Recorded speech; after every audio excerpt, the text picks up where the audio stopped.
It is Matt. Happy to be with you. It's my first podcast guest with the same name. I'm sure it is not your last either, Matt. I hope not. Very interested in this conversation for a variety of reasons. Thank you for agreeing to give us some of your time. And for those folks who may not have come across your work yet, you wrote a book a little while ago, Psychedelics for Everyone. Is that a fair statement? I say I put it together. I wrote the beginning piece, I wrote a few of the chapters, and then I got people way smarter than me to contribute their knowledge about different medicines. And then I had medical professionals to double check everything so that I could feel good that the information I was releasing out into the world was good information, that people could trust it. It feels both wise and kind, because those kinds of medicines can be powerful and they can be tricky. So appreciate the care that you brought into that. I have to imagine that when you were growing up, you didn't have on your list of to-dos before you were done being a grown-up, edit a book on psychedelics. I did not have edit or even do psychedelics on my list. I was I was part of the Just Say No generation. I believed those ads. I thought my brain was the frying pan and the egg was going to drop in it and bad things were going to happen. It's so funny you bring that up. I actually just came across a video from me in middle school doing a dare skit. No way. On Just Say No. Yeah, it's a very interesting and powerful system that they created. And, in a lot of ways, I think it was probably helpful for keeping people off of hard street drugs. And then in other ways, maybe locked people's minds up to the potential for a lot of healing. But how did you find yourself in that realm if you had not intentionally created that path for yourself? Yeah, I'll go so far as to say I've intentionally stayed away from drugs. I worked in the entertainment industry and other spaces where there were drugs around, and I was not one who used them. But I did have some friends who had hired a guide for a guided magic mushroom journey, and they invited me to come with them. And it was the single most important thing I think I've ever done. In that first journey, I reconnected with my mom, who had died when I was 22. She was 49. I felt this incredible sense of safety and love, and then realized that I did not feel safe and loved in my everyday life. I could connect that feeling with my mom to my children and realize that she wasn't gone, but she was here, and I was carrying her forward, and my kids were carrying us forward, and yeah, it was just beautiful. And I left that and said, oh my goodness, I need to learn more about this. And I went back to school to get a master's in psychology and neuroscience and mental health, so I could read the scientific literature and I can get caught up in what's happening on the let's call it the medical model.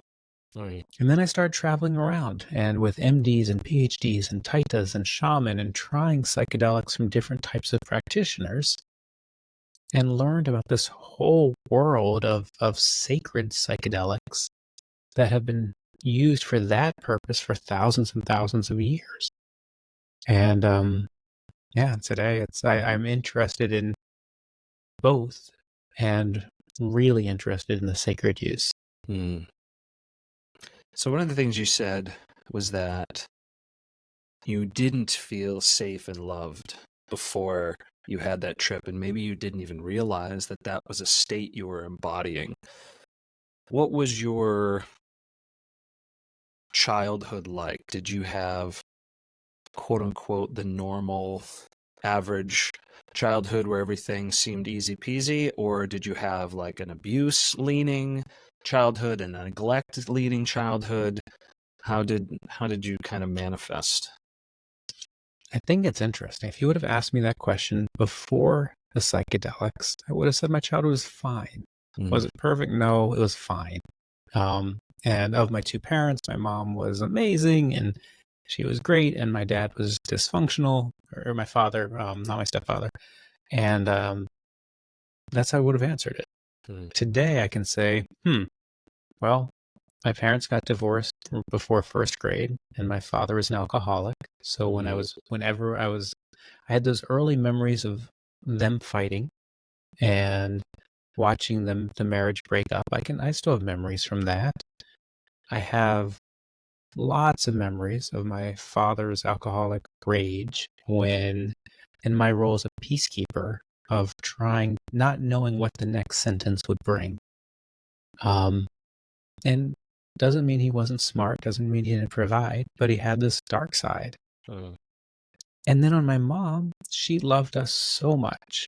And when my sister and I would say, we don't want to go to our father's, he drives drunk in the car, and we don't feel safe, she let us go. So at some level, I did feel like she wasn't keeping us safe. I didn't explore any of that until psychedelics. And now I've had experiences where I can say, okay, my mom loved me to the best of her ability. And what I wanted was more. And my father did all these things that were challenging, and he did hold my hand hundreds and hundreds of times, which in his language was showing me that he loved me. And I wanted more. And how am I going to now take those insights and be a better parent, be a better husband? I feel really grateful to be able to use this tool for that type of exploration. And then I guess the only other thing, let me just bring up two more things of the childhood.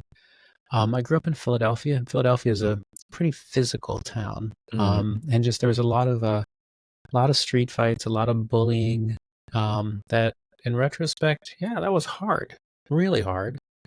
And then I did have an experience I write about in my book about having some inappropriate sexual contact with a family member 10 years older as an early teenager, and how through psychedelics I could understand the humanity without condoning the behavior, and I could forgive my role in that, and I could also, once I understood the humanity, I could move past carrying that, which I did for, again, 30 some years before the psychedelic lifted that for me. It's a really beautiful way that you described your experience of realization with the simple use of the word "and." Because I grew up in a really traumatic household. Multi-generation, just epigenetic onslaught of whether it's physical, mental, emotional, on one side of my family, sexual abuse, like just a lot of cascade. Now, myself, I didn't experience the sexual abuse part, but it was just a nonstop daily simmering of lack of safety, like really unclear what's the day going to bring. And I went to therapy for, total in my life, out of 41 years, I've probably been in therapy for 25 of them, whether it's individuals or couples. And I'd say that most of it, in retrospect, if you look at like the totality of depth of healing that you can do, never really broke below surface level. It helped me put the shovel down and stop digging myself a deeper hole, right? How to not be an asshole, how to communicate in ways that are a little more effective, how to maybe pull the ripcord when you're in the middle of a trigger storm and you're not, actually doing anything of your own volition.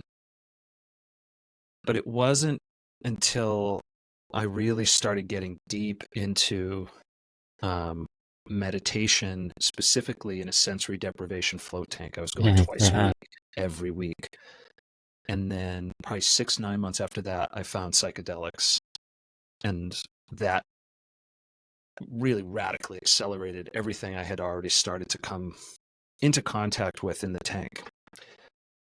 And it's amazing to me the layers on which you sort of unravel your your traumatic history. And the first piece is understanding it. Like, what even happened to me? Right? To your point, sometimes you have no idea. Because it was normal. It was just your life. Like, I don't know. Isn't this just childhood? What everybody go through? Yeah. So there's a realization component. Then there's like an intellectual forgiveness component, which is, okay, I'm letting go of the fact that you did this to me. Then there's like the empathetic component of, wow, how much pain did you have to be in order to have done that? And then there's the layer of, oh, well, what did I do? Like, what was my participation? Like, yeah, I was young, but like, what did I bring to the table? What kind of things? Like, I was a complete ass to my dad. All he wanted was to be loved by his family. And he was so harmful. I was incapable of demonstrating any love back to him. And so it would create all these walls.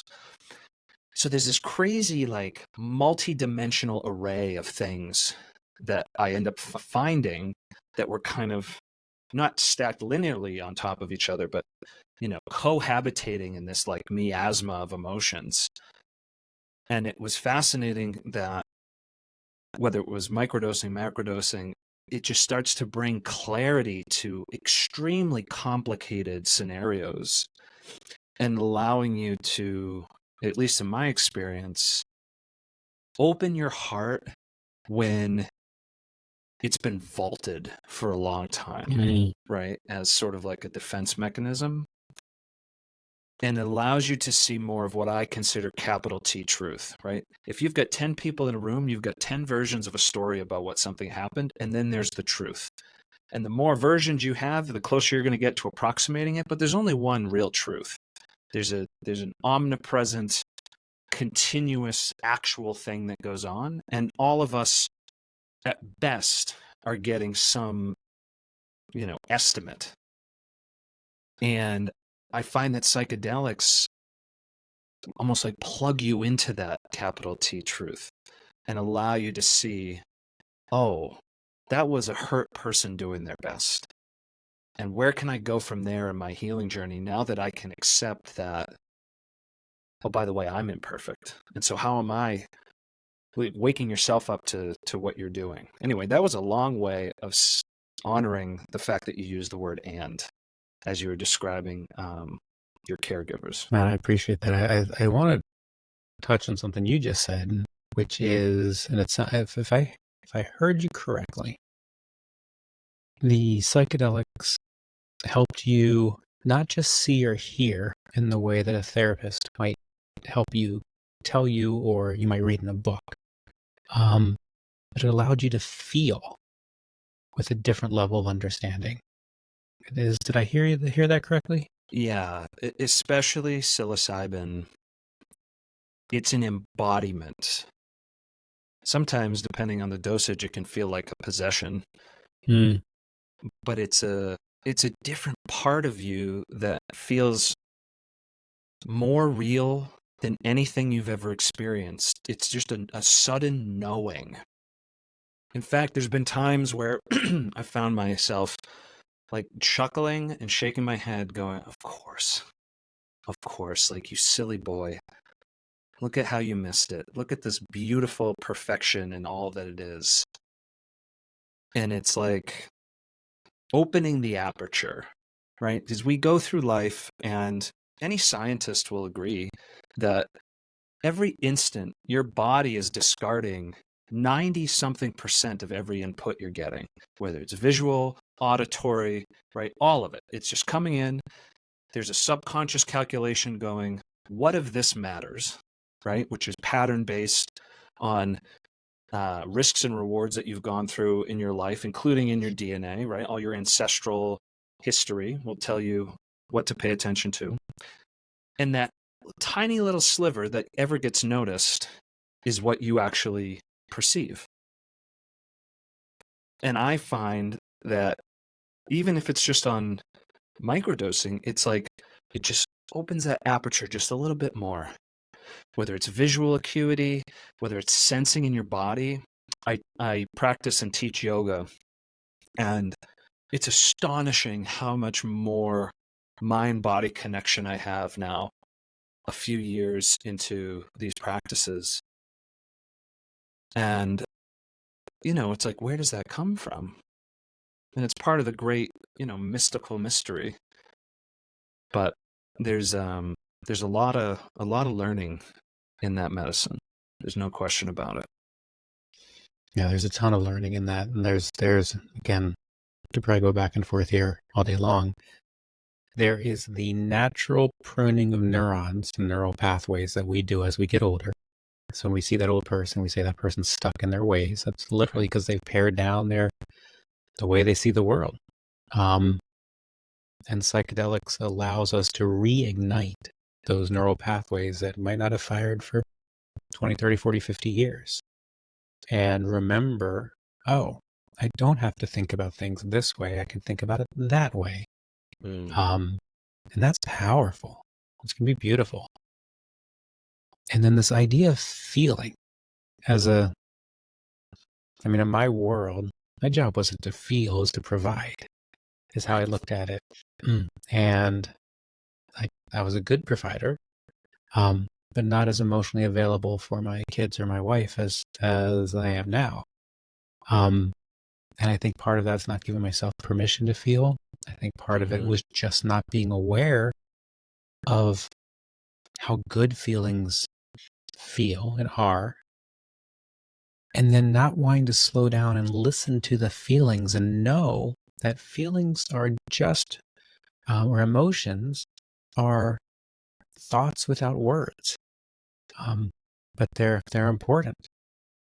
And yeah, I love just kind of being in the feeling zone and being present to the feelings of the moment. And then processing, oh, okay, this is coming up. Why am I feeling anxious? I'm scared. What am I scared of? I'm scared. I'm feeling scarcity over there's not enough. There's not enough what? There's not enough money? Why is there not enough money? What does that mean? What would be enough? This is silly. And then I can pass faster. But until I was aware of the emotion, I couldn't get to that thought. If I couldn't get to that thought, I couldn't let it go and move on. And that's where these tools, which is what these are. These aren't cures. These are catalysts. These are tools. These are one piece in the toolbox. But that's where these things are so powerful. Again, when used with intention and attention, and it can be used in a medical model, and that's beautiful if that's how you want to meet the medicine.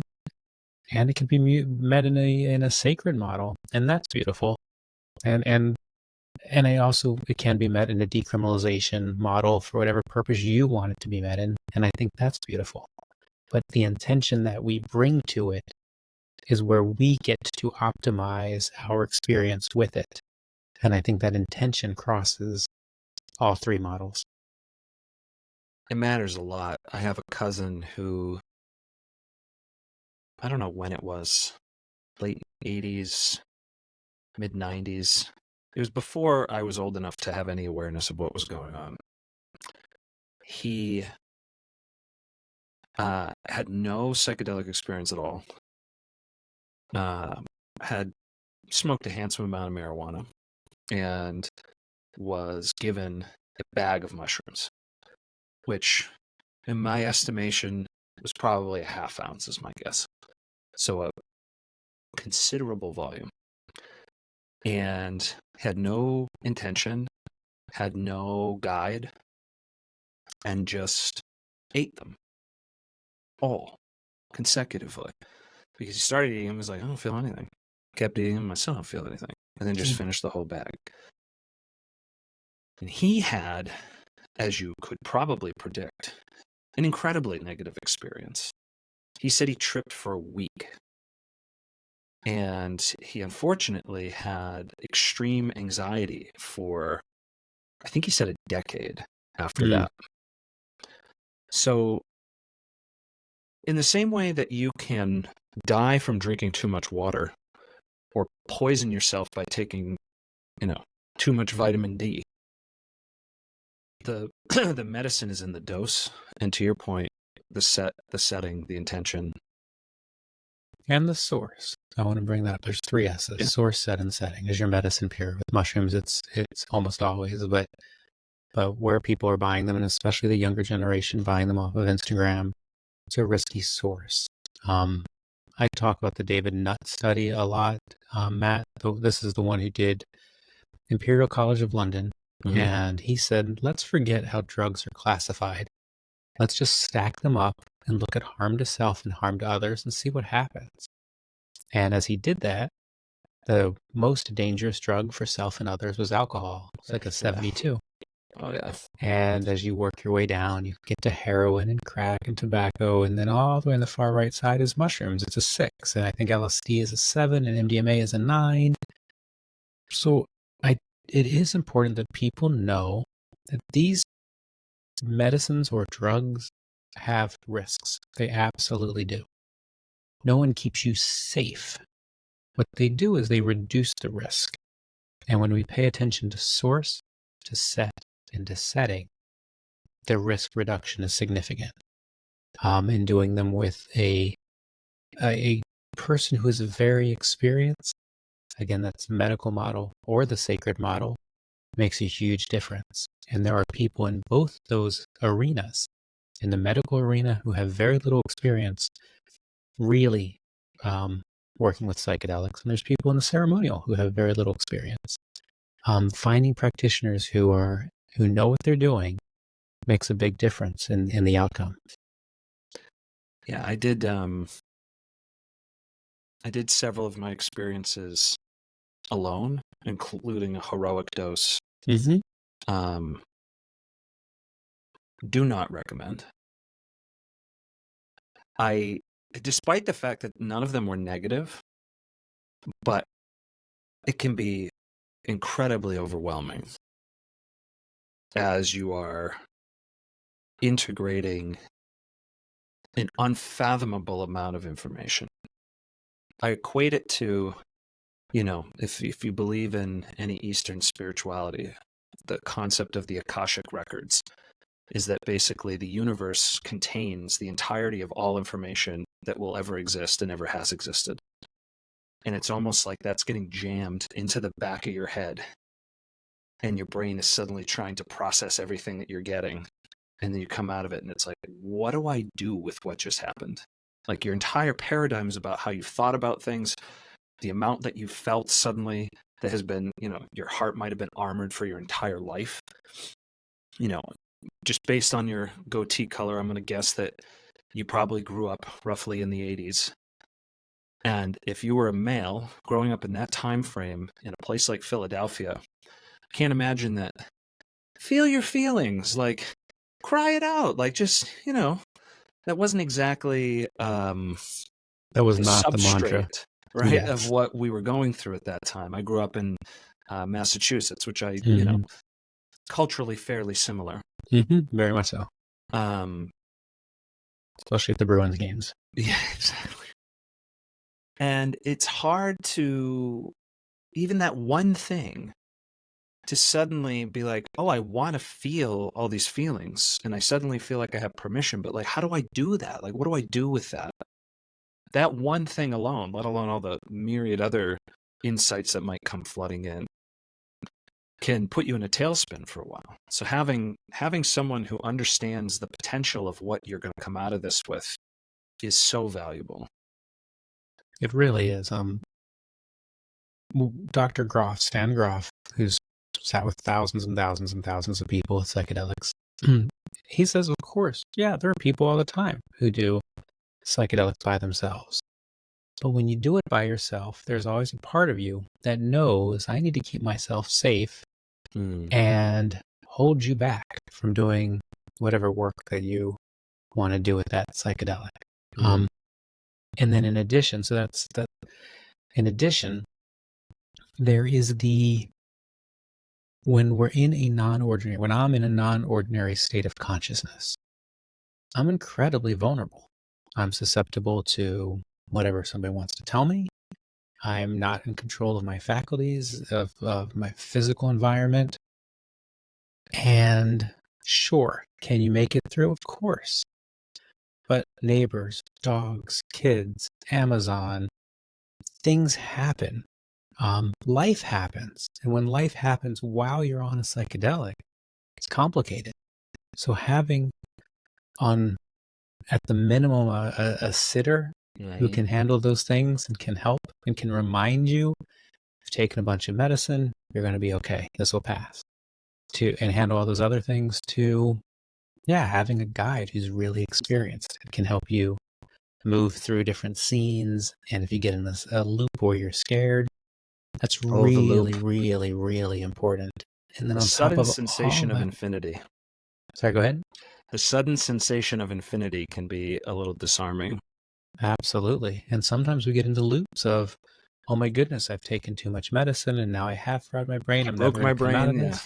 Or, So, again, experiencing those things are important.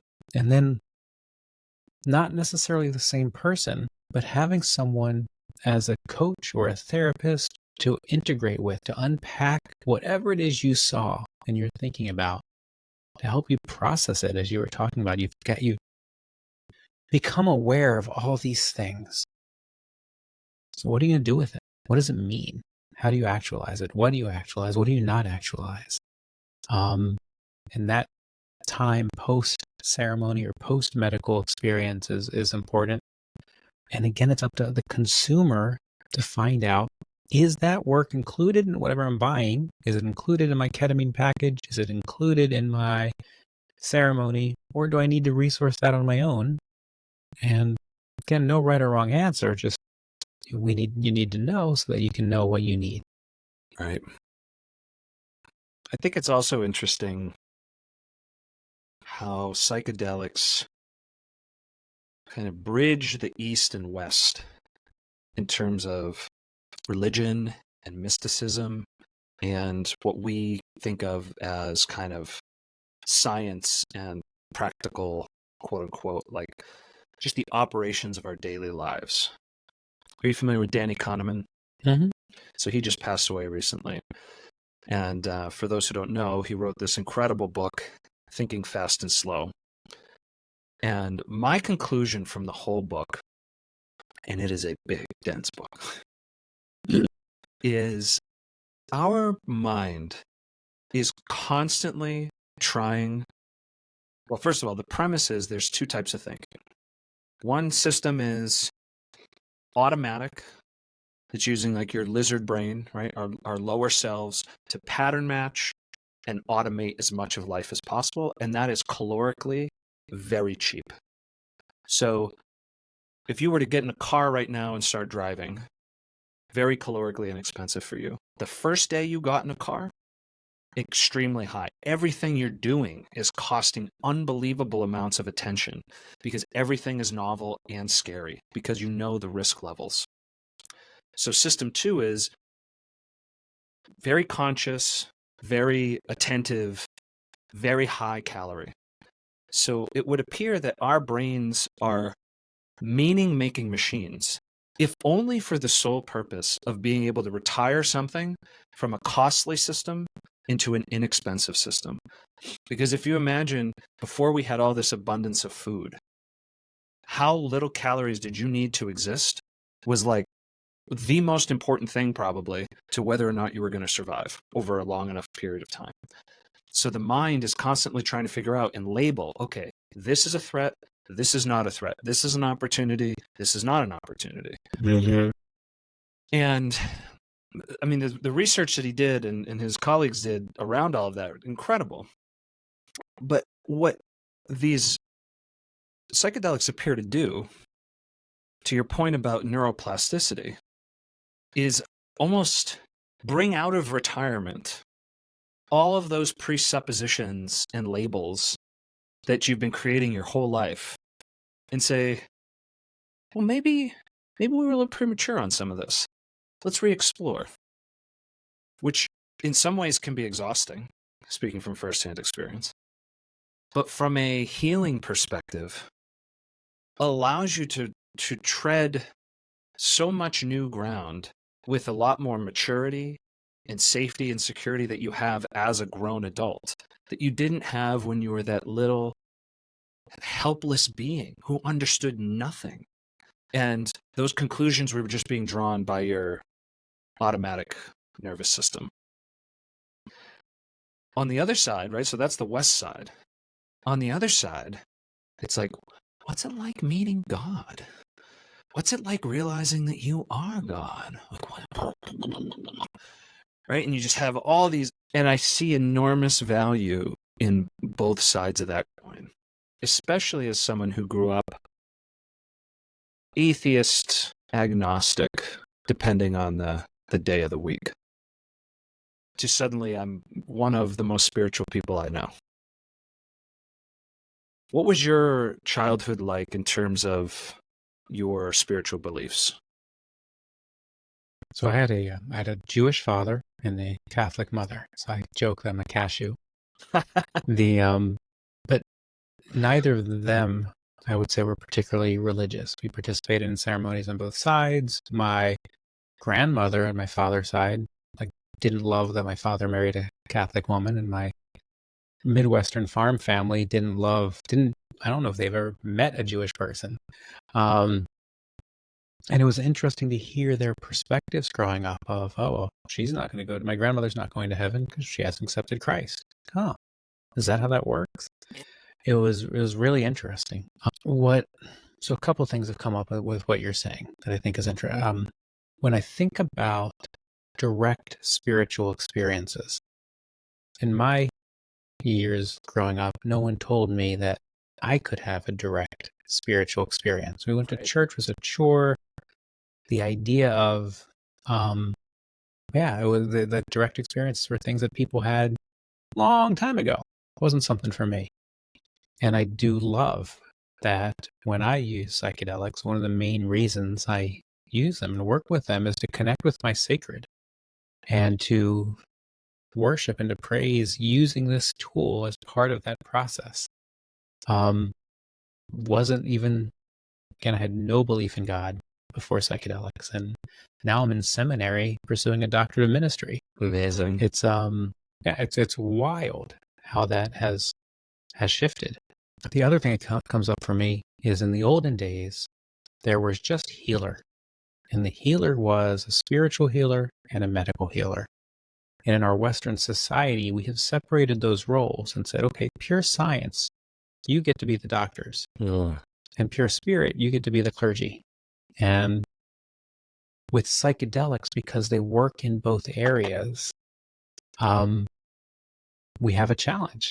And I totally think it's fair for people to say, well, whoa. If we give this to the clergy, they don't have the latest knowledge of my brain and body to keep me safe. Okay, fair enough. But if we give it only to science, they don't have enough knowledge and no training, in most cases, on our spiritual backgrounds to help me really process this experience, especially if I'm coming in without a diagnosis. Right. So we have an opportunity to reinvent the way we think about care and to bring this, move this above ground and allow people to share information publicly and openly. And the only way to do that is for our government to acknowledge that the 200 to 2,000, nobody knows the number of psychedelic churches that are in America, and to help bring that culture out into the open so that we can all talk publicly. Well, what have you learned? What's happening in academia? Oh, we've learned this about this particular way of psilocybin, or this with MDMA, or this with ketamine, or this with iboga. Bring it public and share that knowledge. And then I think that all drives costs down. It increases access. It increases the ability for learning, healing, and growing for those who are doing any of those paths or all of those paths. One of the topics of your book, I believe, was the history of why psychedelics are actually illegal in the United States. Would you mind sharing just a brief overview high of level that for folks? So in 1970, we had the anti-war movement and we had a civil rights movement. And the Nixon administration knew that if they criminalized drugs, they could infiltrate those groups, break them up, and And one of the Nixon attorneys famously said, "Did we know we were lying about the drugs? Of course we did." But they were targeting the blacks and the hippies, is what they say. So from there, that our country led the world in criminalizing drugs. 86, we had the Mandatory Sentencing Act with the Reagan administration. And both of those two things together really put an impact on Black and brown people. The research shows that we all do drugs, medicine, whatever you want to call it, at about the same percentage as a population. Right. But we radically penalized Black and brown populations more than the white populations. And it's led to this incarceration epidemic that we have in our country, with hundreds and hundreds of thousands of people in prison for drug offenses. And then it's led to, I think it's led to our opioid challenge that we have today, or fentanyl challenge that we have today, where again, kids and people that we know and love are buying drugs off the street. They're not sure where they came from. They're not sure what's in those drugs, and they're dying. So in an effort to save some people, we are killing others. And we're killing them by not having a legal and safe way for people to buy their drugs in America. In Portugal, not perfect. It's not, none of these are perfect. But when we look at Portugal, which has decriminalized all drugs, very, very, very, very, very few people die of drug overdoses. When we look at the rest of the NATO countries, less people.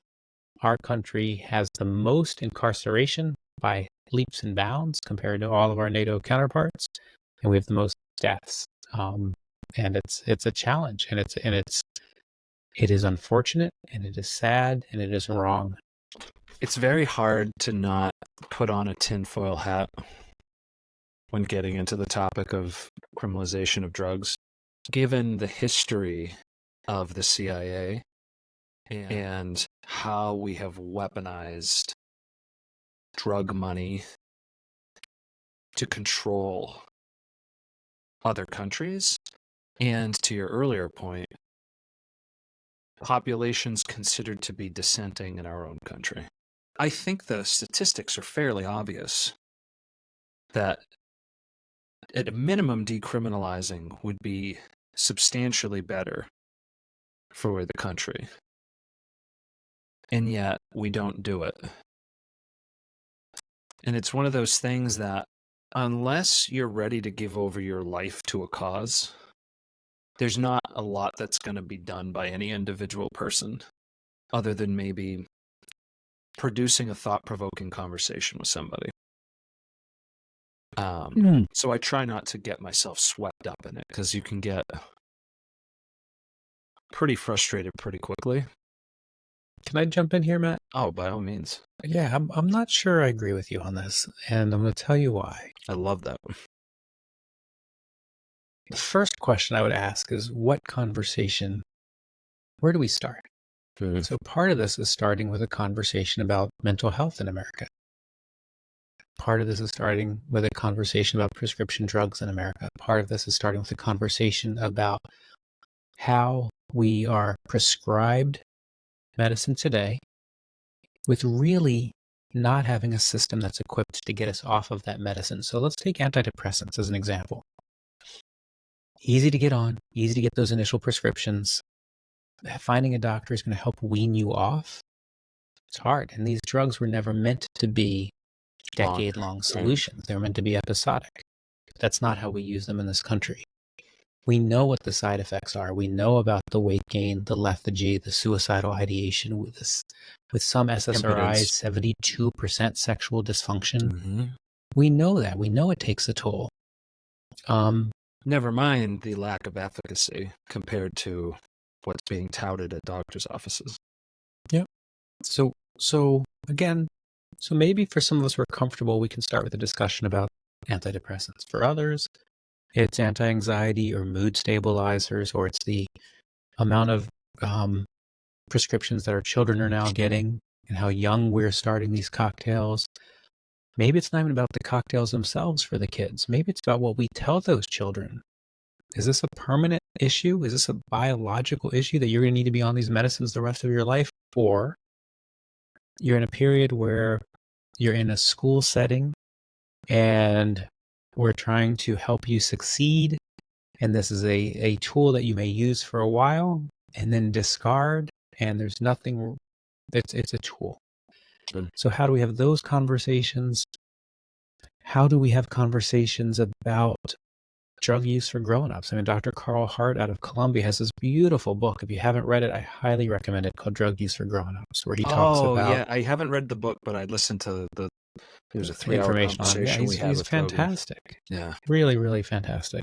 And he talks about, what does it mean to be a father and a husband and a taxpayer and a professor and a researcher and sometimes to do drugs? And to be able to have that conversation without embarrassment. We talk about drinking, we advertise drinking. We talk about smoking, we advertise smoking. We don't talk about drugs as publicly. So there's lots of conversations that we can normalize as a starting point. We can then look at work like groups like Decriminalization is doing around the country, where they're saying no adult should tell another adult that they can't put nature in their body. And they're working hard to get, at a very local level, drugs decriminalized. We can look at what happened in Colorado and Oregon, where the voters went to the ballot boxes with ballot initiatives to not just decriminalize some of these psychedelic medicines, but to create a medical framework in that state where the safe and the intentional and responsible use of psychedelic medicine could be practiced. Again, is any of this perfect? Of course not. But these are all starting points, and we're seeing it spread. And I believe, Matt, that your conversation that you're doing today, the way you're thinking about it, the personal journey you're on, that you're part of this. You're already part of this. You're making a difference. You're making the impact happen, and it's happening, and we're going to continue to see this in our lifetime. We are going to see, maybe as soon as August of this year, MDMA re-legalized in America. We're going to see in the next couple of years, hopefully, psilocybin re-legalized in America. And I believe that we're going to work with our government for the psychedelic church community to not just have 3 churches that have an exemption that are restrictive. The Native American Church is really for Native Americans, and it should be. Should be. Right. And these 2 ayahuasca churches are a very specific branch of Catholicism, and it's beautiful. But we all have a psychedelic lineage. And I believe in our lifetime, we're going to have the ability to practice legally and openly in this country. And it's partially because of conversations like you're already having, Matt. Fair enough. Fair enough. I think it can become, you can get overwhelmed by the gap from here to there. And I don't appreciate what it looks like today versus 1985, right? Like how much has already changed and the trajectory we're pointed in. I don't remember how many years ago it was that Johns Hopkins was started doing their clinical trials. But clearly, we've been headed in the right direction for a while. So to your point, even if we just stay on the same trajectory we're on, eventually things will come back into balance at some point. And whether it's through conversation or through defiant acts of, I'm going to fly to Mexico or British Columbia or Amsterdam or Portugal or Peru or wherever. And Jamaica, I'm going to go, Costa Rica. Yeah. right, I'm going to go have my own experience. And then that becomes your new changed persona that radiates love and peace and openness and transformation. That is, to me, that is the unignorable.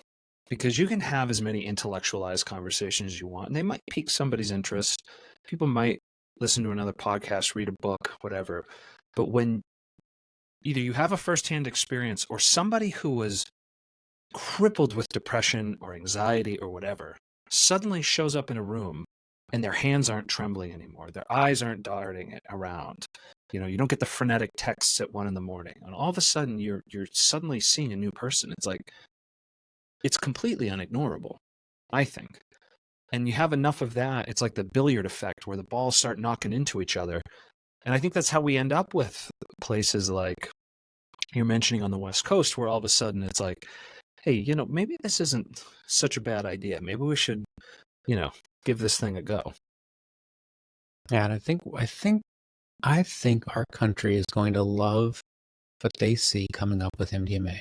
When we look Yeah. at the phase 3 clinical trials, and they were done on a very hard population to work with. They were done with people who Treatment-resistant had, PTSD, yeah, right? treatment resistant. So again, for the audience listening, this is people who nothing's worked. No talk therapy, no current pharmacological solution. Nothing's worked. And so picture veterans, first responders, victims of sexual assault, where life is really hard. And in these phase 3 clinical trials, they gave them 3 sessions with MDMA, therapy before and after, and 71% came out without a diagnosis of PTSD anymore. It is such a beautiful number. We have had over 30,000 veterans take their lives since 9/11. That's over 4 times the amount of veterans that died in all of the combat since 9/11. So again, people are dying today. So none of these solutions are perfect. Will some people get hurt and have bad outcomes? Of course they will. And people are dying today. People are dying of overdoses. People are dying of suicide. People are dying from self-medicating. People are not living their fullest lives. And we have a tool that we have the opportunity to use this tool in a way with so much more knowledge than our ancestors did. And we think about psychedelics. I mean, these have been used for thousands and thousands and thousands of years across cultures. We have cave drawings in Africa that show mushroom shaman. We know that there were Siberian shaman. We know that witches were burned all throughout Europe for their use of psychedelics. We know the indigenous people of Central and South America. We know the Native Americans. Every one of us has a psychedelic background, a lineage, but it's been suppressed by the state and the church for thousands of years. So now, with the knowledge that we have as a society and the ability to have very pure, clean psychedelics, what an amazing time to be alive. And I can't help but think that our country is hungry for this. We're tired of being lonely. We're tired of not feeling whole. We've lost our sense of connectedness, and we're finding it. We're finding that these tools help us remember that we're not alone. They help us remember that we are loved. They help us remember that we are worthy. They help us unprogram so many of these stories that we've told ourselves that there's not enough. There's plenty. Everything we Infinite need, we abundance. have. There's an HBO series called Exterminate All the Brutes. Have you ever seen it? I have not. Exterminate what? Exterminate All the Brutes. It's called. And it's a very interesting, I think it's 6 episodes. And it basically catalogs what the Catholic Church did all around the world in the name of spreading the word.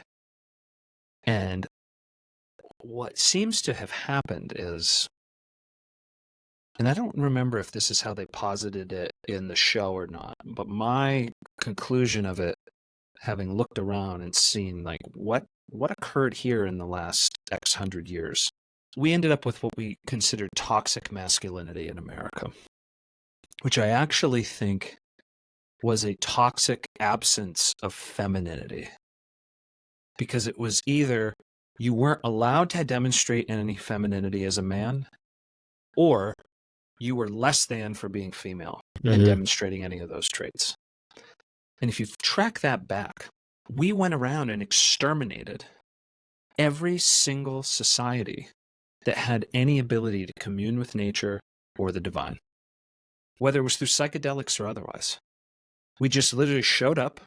Oh, we're here and we're just literally going to kill all of you. You either convert to this thing and you demonize the thing you used to do, or you're all dead.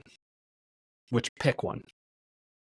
And you do that for a long enough period of time, and you lose touch with, to your point, right? You forget all of the sacred history that you have, and you end up with this over masculinized society. And what does that end up focusing on? On power, on control, on dominance, on rigidity, on rules, right? And if you look at like, what was our trajectory over time? It's like, that's exactly where we fell into.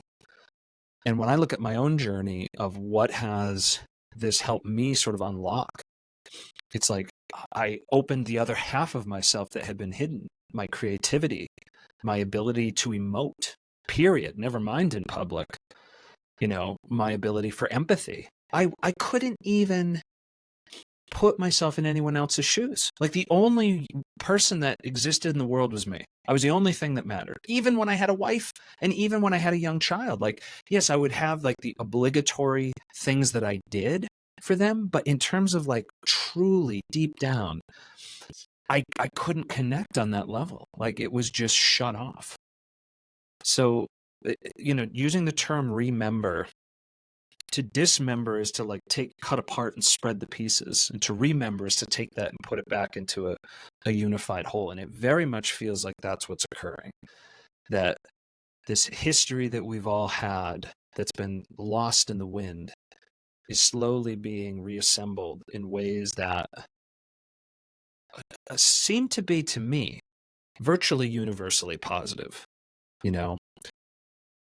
especially at the beginning of the 20th century with the sort of advent of marketing. Marketing required you to feel like there wasn't enough, right? That's sort of the premise. You either aren't enough or don't have enough. That's the whole premise. You need to buy this makeup. You need to go to the gym. You need to buy this car. You need to do this thing. All of it is about some lack, right? So for 100 years, we have been steeping people in a boiling pot of lack, when in fact, to your point, we are continuously surrounded by infinite abundance that we can call forth at will if we just trust and relax. And all of our pain and suffering, all the inflammation in our body comes from this clinging of trying to grab an infinitely complex universe and steer it in the direction we want. Good luck. Good luck with that. I love all of that. I love the, again, remembering and slowing down enough to look outside. Like, wow, it is a beautiful world. Are there challenges? Of course. And there's so much beauty that is free and available for us at any time just by calling it in. What you just said actually reminded me of an earlier piece of our conversation where you talked about looking to the Eastern traditions for some of the wisdom of psychedelics, and I think that there's a lot of wisdom in these ancient in Eastern traditions, and whether that's Hinduism or Buddhism. I also think that there's an opportunity to rediscover Christianity and Judaism through these psychedelics in a way that's really beautiful, and to remember Christianity before it was weaponized and industrialized, and remember the messages of this, depending on your belief, this yogi or this Messiah, depending on how you where you come from, but who really, like, okay, you should love God and love your neighbor like yourself, and let's not judge. It's a pretty simple message that's very consistent. I mean, when there are comparisons to, quote, Christ consciousness and Krishna consciousness, for a reason. Right. And I do love that these tools can help us, bring that back up and make that front and center, that, okay, we are all connected deeply. And we have we're all connected deeply. What is your own personal estimation of our relationship with the divine? For me personally, what do I believe? What have you discovered in your travels? I know that God is in all of us, that we are all at our core the same. That doesn't mean we all do the same. That doesn't mean we all act in the same level of awareness. But at our core, we are spiritual beings that are part of this greater power. And I believe we have the opportunity. For me, I have the opportunity every day to remember that, to practice moving that up into my consciousness, and then to take that awareness into every conversation and in every interaction. And I love that. I love that. That's the most, for me, it's the most important part of my relationship with my sacred. To take What it about for back to you? the East and West intersection, if you haven't had a direct divine experience, it can be harder to come to that conclusion, right? You can get there, like I got there without psychedelics, in a float tank, in a state of impossibly deep meditation, where I was so still, I stopped breathing for minutes at a time. And when you're in those states, which is the same thing that yogis did sitting in, lotus position in the Himalayas, right? You get to the same place because everything falls away and you see what's true and real and obvious. And even if you take that Western scientific side of it, in the same way that a proton is a part of an atom, is a part of a molecule, is a part of a cell, is a part of my skin, is a part of my hand, is a part of me. I'm a part of Earth. Earth's a part of the solar system. The solar system's a part of the universe. At some point, there is a holarchy that contains all of it. That's what I call God. You can call it whatever you want, but there's something for which I am contained, and every other living thing I've ever come into contact, or inorganic, every single piece of it is all part of the same thing. And at a logical level, it's irrefutable. It's like, of course that's true. And to me, one of the things that psychedelics, or again, you can get there through other means. It's not the only route. Ram Dass, I actually just came across another clip of him talking about it just the other day. He brought a bunch of LSD to Maharaji in India. And he ended up taking multiple heroic doses. And Ram Dass said that there was no state change at all. It was as if nothing had happened. And anybody who's ever come into contact with LSD knows that that's impossible, right? Like, it's just, that is simply not possible. There's no one who has an intolerance to that level of that chemical. And what he said was, this is really interesting medicine you have in the West. It allows you to visit with Christ. What it won't do is allow you to become Christ. So don't let it trick you. It's fun to take a vacation and to visit, but you still have the work to do to let go, to become. So the way I look at psychedelics is they're an excellent way of pattern interrupting a highly corrupted brain state to get you on a path of healing and focus. And that doesn't mean that they can't be a tool forever. But there's an underlying truth that can be discovered through a variety of ways. And yeah, it's interesting to me how all of those things, all those vectors intersect.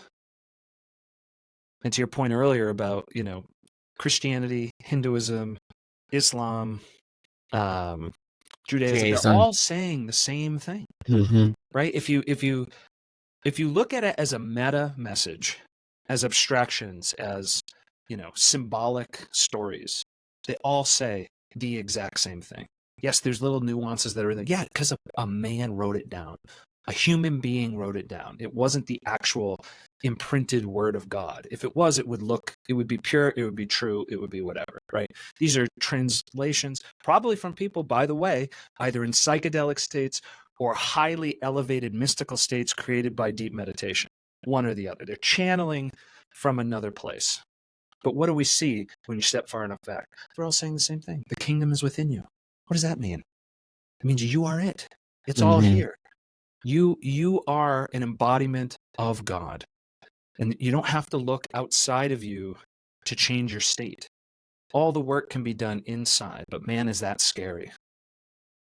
Because it affords you a certain amount of radical accountability. You know, if you follow a hyper-masculine version of some of this stuff, Jocko Willink, right? Extreme ownership. It's like,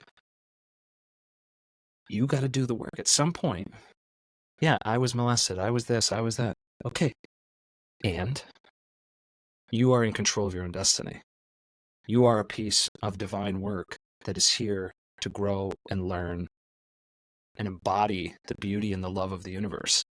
How are you going to do that? And are you going to do that from a position of power and of strength and as you as the manifester? Or are you going to do it from a position of I'm a victim and things happen to me? And that's a choice that, again, for me, psychedelics showed me clearly. Ooh, when I behave like this, I'm acting like a victim. When I say these types of statements, those are that's victim language. When I behave like that, oh, that's acting from power. And then when I do this, that's from knowing that I don't need anyone's external approval to know that I'm okay. And that was, again, just a huge difference in how I operate. It's one of the more challenging things about having an open heart and being classically liberal is the balance between empathy towards the aggrieved and the empowerment of accountability. Not accountability of it's your fault, the accountability of, and now what's going to happen about it? And the way that our ultra progressive side of the house in this country is oriented, it feels very victim like. And unfortunately, I don't know that you can progress as an individual or as a group if you're oriented around a victim mentality. Because at some point, you have to start doing the work. It doesn't dismiss any of the stuff we just talked about. Was it mostly European white men who went around the world and literally murdered many civilizations of people? Yes. And whoever you are, wherever you are, you can start your own healing process by looking inside yourself and figuring out, what can I do for me right now, despite every external factor? You know, Viktor Frankl, in his incredible book, Man's Search for Meaning, I mean, the guys in the concentration camps, his life's work has been flamed. Everybody in his family's been murdered. And the guy still takes a personal viewpoint of, what can I do to create meaning in my life and drive forward and lift up everyone around me? You know, it's a really hard thing to keep both of those concepts in mind without feeling like you're being dismissive or privileged. But at the same time, like, you can't just fall over on this side, because then everybody spins in a get nothing done kind of scenario. It's fascinating, the yin yang of it all. Yeah, and then this is the practice. This is, I mean, what's coming up for me as you talk about this is I think about my kids, 18 and 20 years old, and the soup that they swim in. So on one hand, it's this beautiful time to be alive where people are so secure in shelter and in food and in abundance that we can spend a lot of time talking about, how do I want to be addressed? Right. What do I think about my sexuality? What do I think about my pronouns? It's beautiful. And it's an and. Sometimes that lens is turned externally, where I'm not going to be happy until you change how you address me.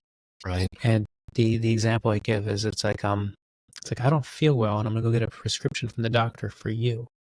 Right. So it can be both. I need to turn that lens inside. I need to turn the way I receive these messages and still work towards a society that is more inclusive, work for a Right. society that is less binary, work for a society that respects these young adults as young adults. And we swung also so far over. It used to be 14, 12, you'd be working.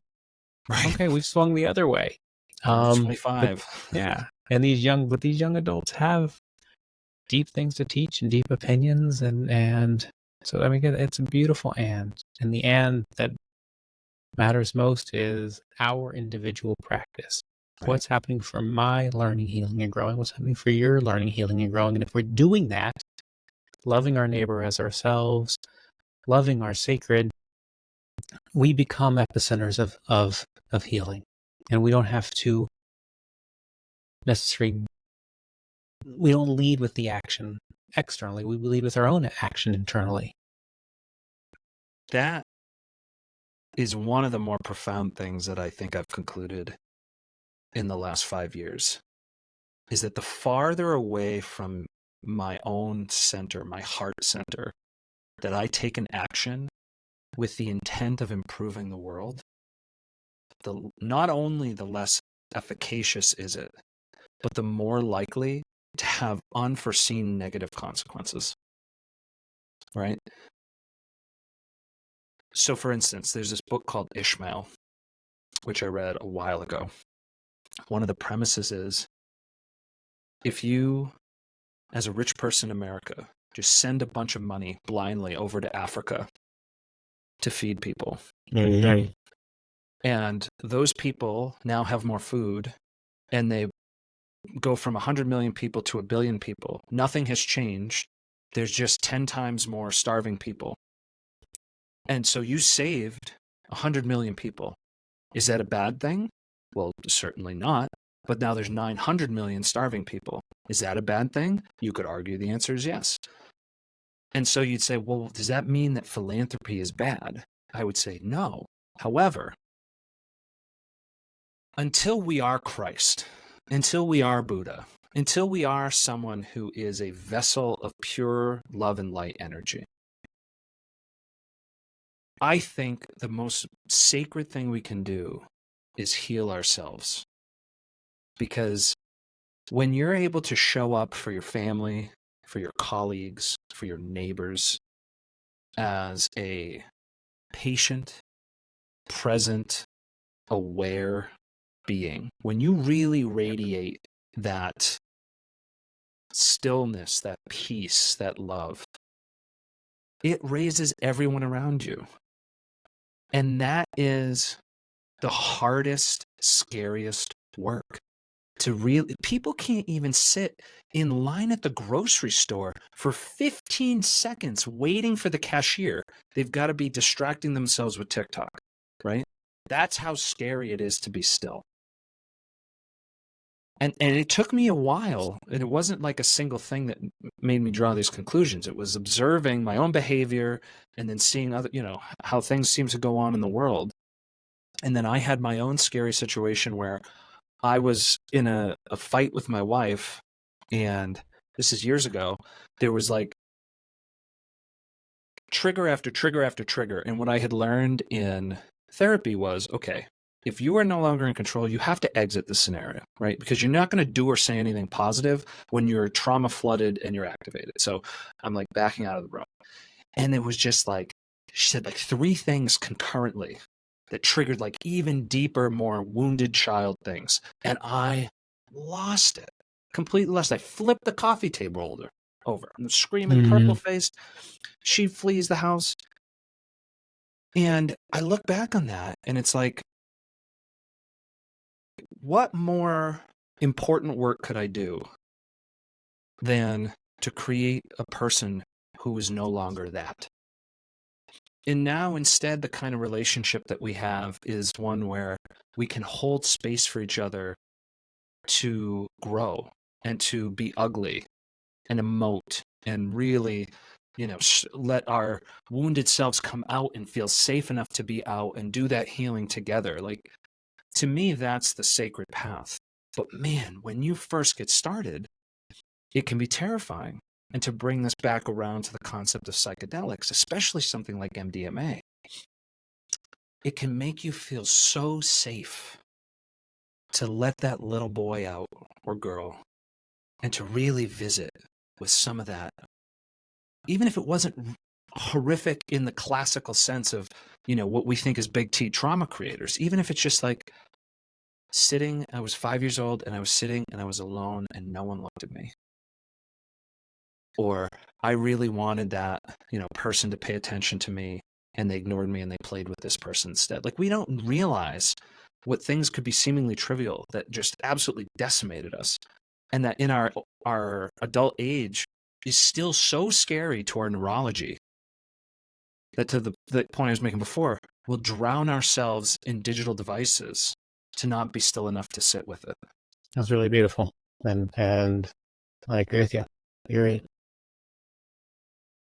So for folks who are curious about all this stuff, other than buying and reading your book, which I would strongly recommend people do, how do you recommend people start to orient themselves in a curious and safe way against this? Because people could be like, oh, well, there's DMT, there's ayahuasca, there's mushrooms, there's LSD, there's lots of different things that can all have different spiritual benefits. How do you recommend people get acclimated to what's right for them and what might be contextually intelligent based on their history and their present? Yeah, it's interesting. The questions that a person asks are the same, whether they're looking at a medical potential meeting of psychedelics or a spiritual meeting or a psychedelic tourism experience. The questions all revolve around source, set, and setting. So source is, where did the medicine come from? Is it pure? So in a medical model, it came from a pharmacy. Okay, that's great. We can check that off. If it's spiritual or psychedelic tourism, are you, or decriminalization, just you're buying from someone else? Is this what they do? Do they do a lot of this? Or is this somebody we don't really know and we don't know where they get their medicine from? So asking those questions is important. We then get into set, which is your mindset. Part of having a comfortable mindset is knowing that your unique risks have been looked at. So one way to do that is to do any of these models and trust their process.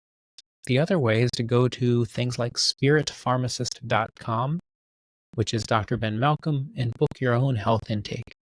He has nothing to sell you other than information about what the risks, what research knows and doesn't know about that might relate to what you're thinking about. And then with that information, you could say, okay, I do want to go explore a medical or spiritual or tourism solution. And I know what I need to do and what my risks are if I'm going to go down those paths. Also with set, again, mindset is, whoever you're working with, are they going to help you set your intentions? Or do you need to do that on your own or with somebody else? Have you talked about all the things that could go wrong so that you have, again, full consent that you understand the risks of what you're stepping into? Have they talked about what medicine you're taking, how long it's going to last, what it might feel like? So that, again, you are going into this with an enthusiastic yes, knowing what you're doing and what the rules are around you doing it. And then the last S is setting. So wherever you're going, do they have control over the environment? No dogs, no neighbors, no Amazon, no any of that stuff. How does the setting feel? Does it feel loving and home? Does it feel more medical? What do you want? It's not saying one's right and one's wrong, but what do you want? Are they going to use music as part of the guiding process? Or do you have to bring your own soundtrack? Or do you not want any soundtrack? You just want quiet?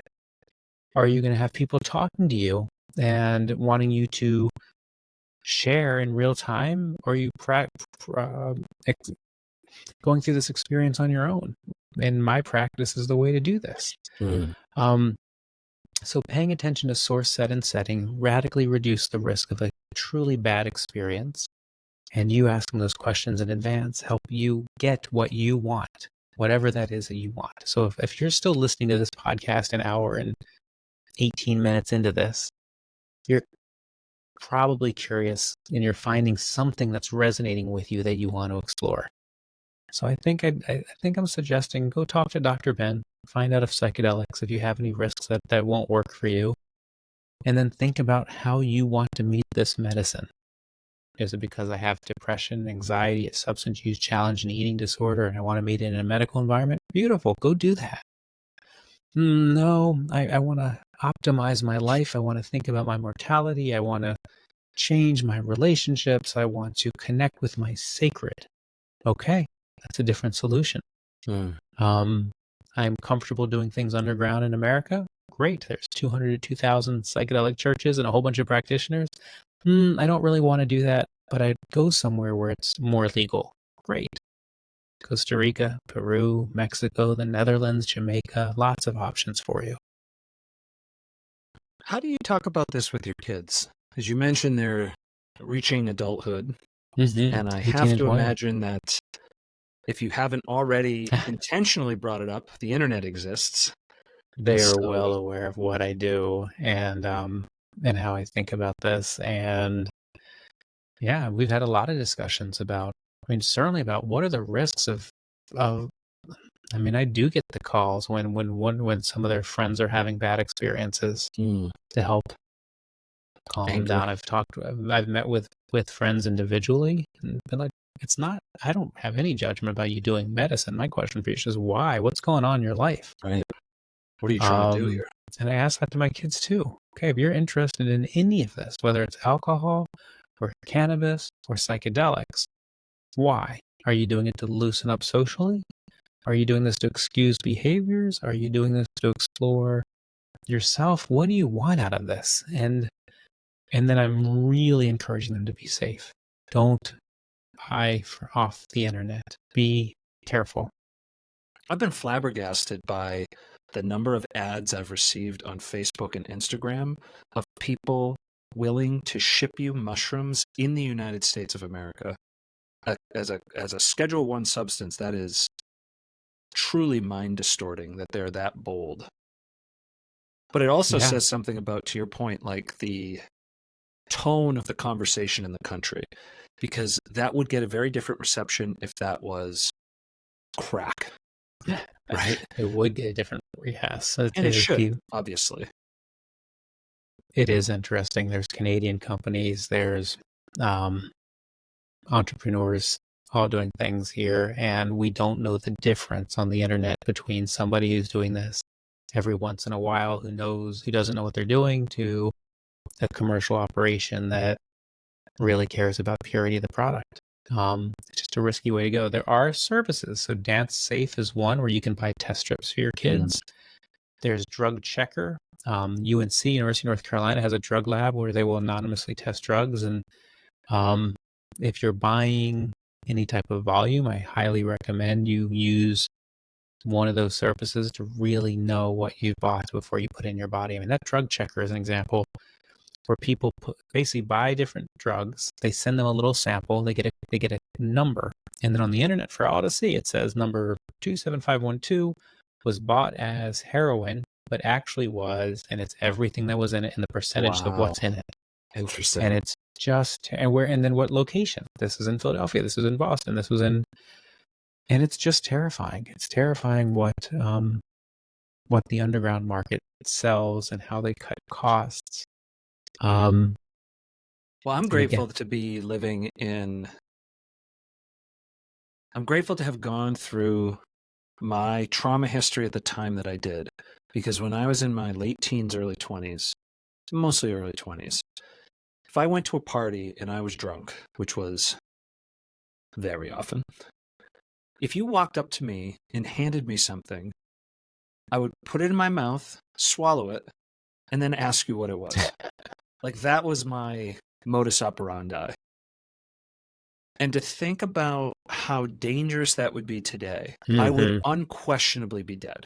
There's no doubt in my mind that I would have overdosed on fentanyl by now because of how ubiquitous it's become. it's just everywhere. It's everywhere. Whether it's intentional or accidental, it really doesn't matter. The effect is the same. And you look at the statistics, I think from 18 to 30-year-old men, the number one cause of death is overdose. Well, It, if it's not one, it's two. It's an outrageous volume for which I think we don't get enough attention. And as we start to have these conversations, to your point, at a local, regional, national level about legalization and risks versus rewards, it's like, okay, but yes, a few people might get hurt, but what about suicide? What about depression? What about anxiety? What about morbid obesity? What about, you can just go on and on and on. Never mind the secondhand effects of those things, where what about the kids that are getting beat or neglected, or, right? And just on and on and on and on and on. So to your, I think the way you stated it earlier is the notion of mental health. I can't think of something more important and more urgent for us as a society to have as a central topic than that right now. it's funny, Matt. We are such a funny culture when it comes to being judgmental. So, for example, we have a visceral reaction to the drug addict. Right. Many of us have reactions to the overeater. We have a reaction to people who are depressed. Oh, that poor person can't get out of bed, can't function. We don't have that same reaction to the workaholic, Right. who is drowning themselves in pursuit of more work. We don't have that reaction to the athlete that is obsessive over what they're doing. There is a culture that celebrates the use of alcohol to extreme, in a way that's different than the use of a drug to Anything an else? extreme. Different. We all have different reasons for different traumas, big T's, little t's, all that stuff. It doesn't really matter whether it's big or little. It's how we perceive it, which you were talking about earlier. And then it manifests in different behaviors. And that lack of judgment of, okay, if I can look at you, Matt, and say, I know that we are the same. We are the same at our core. That's the only judgment I need to give. And now, if you want to shift behavior and you're asking me, maybe I can offer some advice and some guidance. If you're not asking me, I don't need to get involved. That's the kind of thing that either you were fortunate enough to have had someone teach you young, or only comes with hard, painful, earned wisdom. That even when someone else is suffering, not only is it not necessarily your responsibility, but there's very little you can do unless they're asking for help. And as someone who's had a lot of people close to me who have been on the edge from whether it's suicidality, whether it's anxiety, depression, deep debt. I mean, just pick a thing, and somewhere in my orbit, it's probably been there. And there's this compulsion to let me grab the steering wheel. You ever see a passenger try and grab the steering wheel from somebody on the road? It's not a pretty effect. It's not suddenly better driving. It's get run off the road. And it's really difficult. And I think this is one of those things, you go back to the and. It's like they're really hurting. There's resources I have that could be of use. And it's their journey. And as much as it hurts to watch it and experience it, that's part of this tapestry we call life. And the notion that everything should be beautiful and perfect and never feel bad is something that I think that marketing dogma that we got poisoned with for the last century has done to us, right? Like we've become demigods in that we think we can avoid death, we can avoid suffering, we can avoid this, that, and the other thing. And if you look at indigenous cultures today who have none of the quote unquote modern conveniences that we have, on any rational measure, they have infinitely less obesity, mental health disorders, right? All these things. And it's like, so are we really better off? Yeah, Are we really? I don't know if you've read any of Anthony DeMello's work. The book that I love is Awareness. But he I was don't think I both have. a Catholic priest and he was a therapist, psychologist, and he talked about that as a therapist. People come in and they want their toys back. They want their wife back. They want their job back. They want their money back. They want the platitudes. They want the solutions. They want the numbing. Mm. And he's good at doing that. And then as a priest, as a spiritual person, he knew that sometimes people need to find their own bottom and decide that this is too much pain. I'm not going to live like this, for them to have the awakening to truly move into another phase of life. And he felt like that tension was real, and I think I think I can relate to that. And I've had to go through and learn lessons myself and feel things myself to come up with a sense of knowing that is different than being told and maybe even believing, which is different. But sometimes it takes getting to that bottom. Matt, I appreciate this. Has been a fantastic. We could probably talk for 5 hours. I agree. You are a truly unique individual. I haven't spoken to anyone who has the demeanor, the knowledge, the articulation around this that you do. So I really appreciate that you spent the time. I appreciate all the work that you're doing related to this. I highly encourage folks to get your book. Would you mind saying that website again? That the doctor will do the mattzemon.com. They can get there's a guide to microdosing. There's all sorts of videos. My book, Psychedelics for Everyone, is available everywhere books are sold. If you've already found your way to the medicine and you're looking for a preparation or integration journal, my Beyond the Trip is a tool that you might consider. We have everyone from clinics in Oregon who are ordering it in bulk to ceremonial groups ordering it for their people. So it's a nice tool. The one coming out that you referenced in the beginning is the Veterans Guide to Psychedelics. So it's a journal specifically for veterans. I'm doing this in collaboration with Heroic Hearts Project. And 100% of the proceeds will go to Heroic Hearts Project. So I'm very excited about that. And if you're a therapist or coach and hearing this, there will be a coaching therapist guide that will be free so that your veterans can work with the workbook and you can have a guide to work through the different sessions with those veterans. So excited about all of those things. And if somebody else is listening to this and they have questions, they think I can be of help, I'm on Instagram, I'm on LinkedIn, and send me a message. And if we need to hop on a call, happy to help any way I can. You're a beautiful human being. Thank you so much for your time, and excited to see what everyone has to say about this conversation. Matt, thank you for doing the work that you do and bringing this conversation to your people and just tracking me down and doing this. This is important work that you're doing. So thank you. Thank you. Cheers, bud.